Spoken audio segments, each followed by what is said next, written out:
Hello बच्चों, let's see this question. So the question says a simple pendulum with iron bob has a time period of capital T.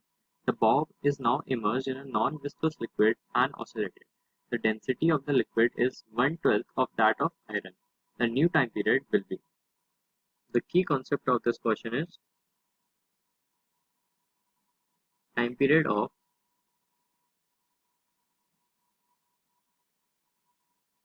a simple pendulum.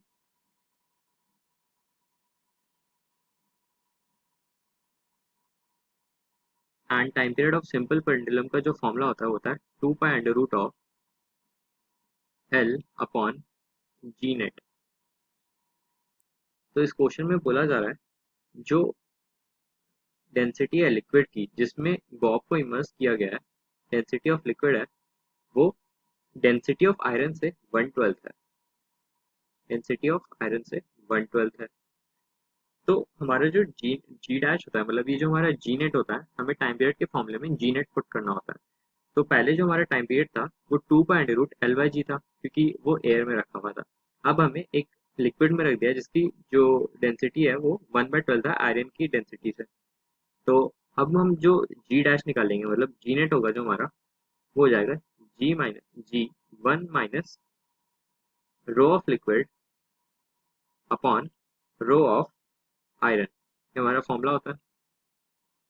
यहाँ से अगर हम values put कर दें तो जो हमारी जी नेट की वैल्यू आ जाएगी वो आ जाएगी जी 1 - रो ऑफ लिक्विड की जगह 1/12 ऑफ आयरन लिख दें तो हो जाएगा rho of iron upon 12 rho of iron. तो रो ऑफ आयरन से रो ऑफ आयरन कैंसिल हो जाएगा, तो ये आ जाएगा 11 - 11 अपॉन 12 जी।